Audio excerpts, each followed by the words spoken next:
ವೀಕ್ಷಕರೇ ನಮಸ್ಕಾರ. ಇಲ್ಲಿ ದಾವಸ್ಪೇಟೆಯಿಂದ ಊರ್ಗೆರೆಗೆ ಹೋಗ್ತಾ ರೋಡಲ್ಲಿ ಲೆಫ್ಟ್ ಸೈಡಲ್ಲಿ ಒಬ್ಬ ವರ್ತಕರಿದ್ದಾರೆ. ಒಳ್ಳೆ ಕ್ವಾಲಿಟಿ ಹಣ್ಣುಗಳು ಕಾಣ್ತಾ ಇದೆ ನನಗೆ.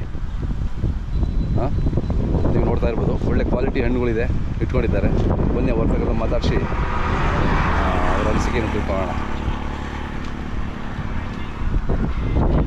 ನಿಮ್ಮ ಹೆಸರು ಹೇಳಿ. ದಾವಸ್ಪೇಟೆಯಿಂದನಾ? ಹಾಂ. ಅರ್ಸಣ್ಣ ವ್ಯಾಪಾರ ಎಷ್ಟು? ಒಂದು 3 ತಿಂಗಳು ಮಾಡ್ತೀರಾ? 3-4 ತಿಂಗಳು. ಅದಾದಮೇಲೆ ಯಾವ ಹಣ್ಣು ಬೇರೆ?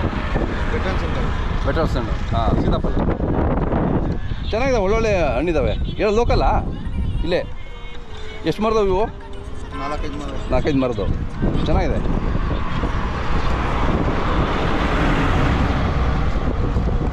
ನೋಡಿ ಸರ್, ಕಲರ್ ಮೇಲೆ ಹೆಂಗೆ ಗೊತ್ತಾಗುತ್ತಲ್ಲ. ಇದು ನೋಡಿ, ಇದೆಲ್ಲ ಒಂದು ಮರದ್ದು, ಇವೆಲ್ಲ ಒಂದು ಮರದವು, ಅವು ಬೇರೆ ಮರ.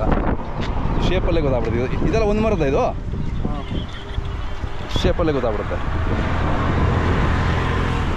ಎಲ್ಲ ಇಲ್ಲೇ ಬೇರೆ ಕಡೆ ಮಾರ್ತೀರಾ? ಅಲ್ಲ, ಬೆಂಗಳೂರು ಬೇಕಾದ್ರೆ ಕಳಿಸ್ಕೊಡ್ತೀರಾ?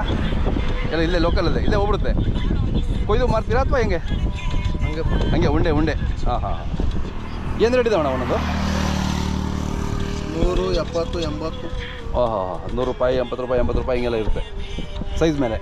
ಹಾಂ. ಎಷ್ಟು ಮಾರ್ತೀರಾ ಒಂದು ದಿನಕ್ಕೆ? ಒಂದು ಆಗ್ತದೆ 1,500, 2,000 ರೂಪಾಯಿ ಮಾಲ್ ಮಾರ್ತೀರಾ. ಸೊ ನೀವು ಮರಗಳು ತೊಗೊಂಡು ಇಲ್ಲಿ ಬಂದು ಮಾರೋದು, ಪರವಾಗಿಲ್ವಾ? ಲಾಭ ಇದೆ.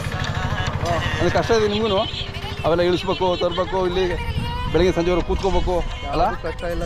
ಅದೇ ಕಷ್ಟ ಇಲ್ಲದೆ ಯಾವುದೂ ಆಗಲ್ಲ. ಚೆನ್ನಾಗಿದೆ ಅಣ್ಣ, ಒಳ್ಳೆ ಕ್ವಾಲಿಟಿ ಇದೆ ನಿಮ್ಮ ಮರಗಳು. ಯಾರೋ ಬೇಕು ಅಂದರೆ ನಿಮ್ಗೆ ಕರೆ ಮಾಡ್ಬೋದು. ನಿಮ್ಮ ಮೊಬೈಲ್ ನಂಬರ್ ಸರಿ ಅಣ್ಣ? ಫೋನ್ ಇಲ್ವಾ? ಹಾಂ.